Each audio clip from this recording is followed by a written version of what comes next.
It is my pleasure to introduce to you Kris Kobach, candidate for Secretary of State. You'll all be happy to know that I am not going to attempt to sing a song. But I will tell a joke. Anybody up for a joke? Okay, well, there was this airplane flight, a small plane, and on this plane was a scientist, President Barack Obama, a priest, and a Boy Scout. And they got up in the air, and all of a sudden the plane started rocking and heaving, and the pilot came out of the little cockpit area, and he said, "Plane's going down." He grabbed a chute, and then he said, "There's 3 more chutes on the wall." He jumped out of the door. And the 4 passengers looked at each other, and then the scientist cleared his voice, and he said, "I'm sorry to do this, but I am on the verge of discovering a cure for cancer. And if I can live, then I might save millions of people from dying. And I'm going to have to take one of these chutes." So he grabbed one and jumped out. Then Barack Obama cleared his voice and said, "I'm sorry to do this, but I am the smartest man in the world, and my country needs me to lead it." And he grabbed one and jumped out of the plane.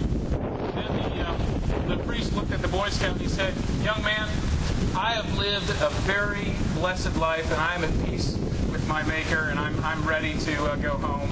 And so why don't you just take that last parachute?" And the Boy Scout said, "That's okay, Father. The smartest man in the world just took my backpack." Amen. Amen. Amen. So anyway, on that note, let me tell you a little bit about the race for Secretary of State and why you should care. Now, I want to be completely honest with you.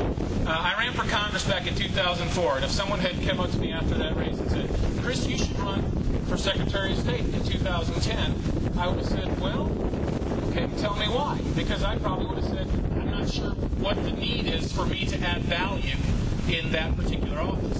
But a lot has happened between 2004 and 2010.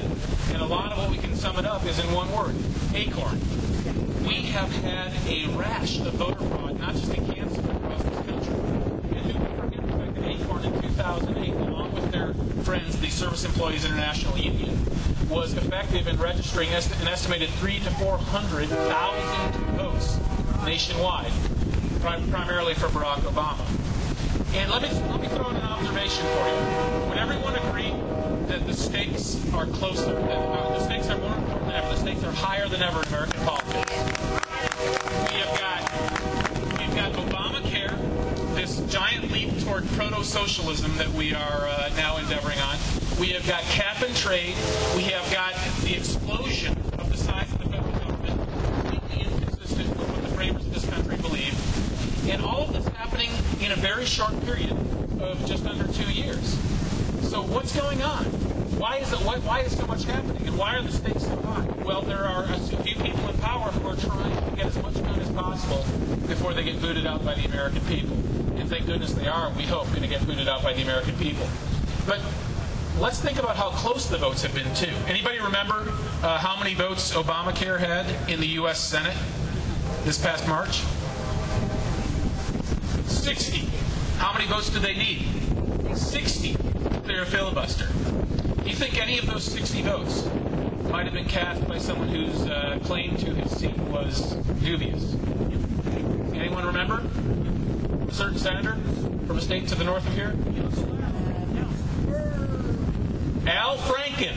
Oh, yeah. Minnesota, remember that pseudo-election where you had Coleman ahead by several hundred votes on election night, and then after the counting of provisional ballots, Al Franken was suddenly ahead by several hundred votes. Now, how did that happen exactly? They didn't count certain districts. Well, yeah, the counting was done in ways that certainly raise eyebrows. For example, provisional ballots in some counties were counted where the same categories of provisional ballots were not counted in the outlying Republican counties and rural areas. For example, duplicate ballots. A duplicate is where you go in and you make a mistake on a paper ballot and you say, "I made a mistake, could I have another ballot, please?" Now, normally, those duplicates are supposed to be thrown away eventually after the election is over. But in some of the urban counties, the liberal counties of Minneapolis, St. Paul, they were actually counting duplicates, which is outrageous. And that's why some precincts had more votes counted than there were actually people registered in those precincts. Now, I don't know if the funny business that went on in Minnesota was enough to have stolen that election. We will probably never know what the true result of that election was. it's very difficult after the fact to try to reconstruct a vote, because you would have to call the voters to a courtroom and have them swear that, yes, I voted in this manner, and yes, I voted for this candidate. And that's almost impossible to digitally reconstruct. But I do know that it is quite possible that that seat was stolen. And that means that Obamacare was forced upon this country in violation of the Commerce Clause of the U.S. Constitution without the 60 votes necessary to get it through the Senate. And so therefore, think about it. Does voter fraud matter? Yes. Yeah. Voter fraud matters. It matters in a big, big way. Well, you might be thinking, oh, but Kris, that's Minnesota. They had a very liberal, very liberal political system. Maybe they just created an environment where there was a lot of play in the votes. Well, actually, organizations like Acorn have been active all over this country. Acorn had 3 offices in Kansas during 2008. KCK, Kansas, Wichita, and Topeka. Now that tells me that they were hard at work if they had 3 full offices. And the lady who runs the Kansas City, Kansas office is the same lady who runs the Kansas City, Missouri office. Why is that important? Because in 2007, 40 Acorn workers in Kansas City, Missouri were convicted of voter fraud crimes. Something tells me that they have the same mode of operations on the Kansas side of the border as they do on the Missouri side. So we have to be very, very concerned about this. In addition, we have the Secretary of State's office acknowledging to the Republican legislators in 2008 that voter fraud has been reported in 11 counties in the last 10 years. In some counties like Wyandotte, there have been more than 50 cases of voter fraud reported. So we have a lot of evidence that there are a lot of things going on in Kansas elections that we need to be worried about. And so that's why suddenly the Office of Secretary of State, which was not at the top of my list of things to do in 2004, is now at the top of my list in 2010. Because as you know, in the past 10 years I've been fighting the fight to restore the rule of law in illegal immigration. So now's the time we restore the rule of law in our elections. And note the connection between these two issues.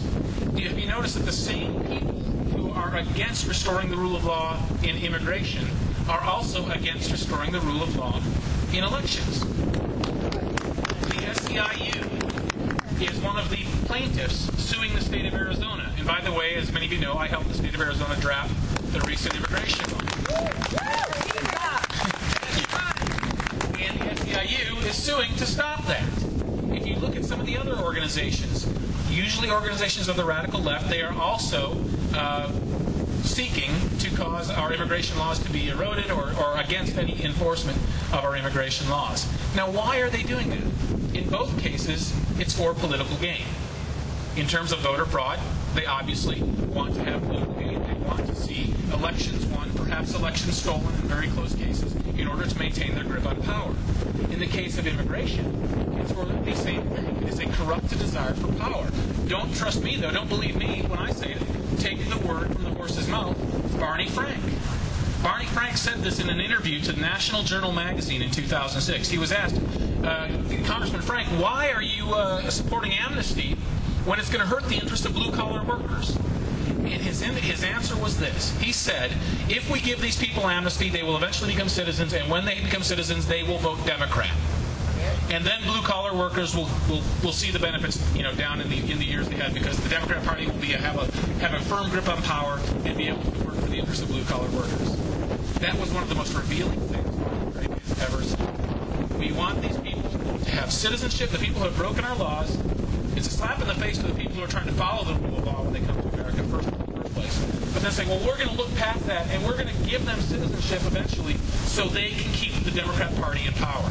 That's Barney Frank speaking. That's not me hypothesizing. And again, it's the breakdown of the rule of law, turning a blind eye to that, even encouraging that, in order to maintain a corrupt grip on power. There is something truly wrong in America with these things. So rampant. And when the breakdown of the rule of law and immigration can be applauded by some people on the far left of the Democrat Party because they think it will help them politically. Since when are we a country where the rule of law doesn't matter anymore? The rule of law is what makes America great. That's why people come to America.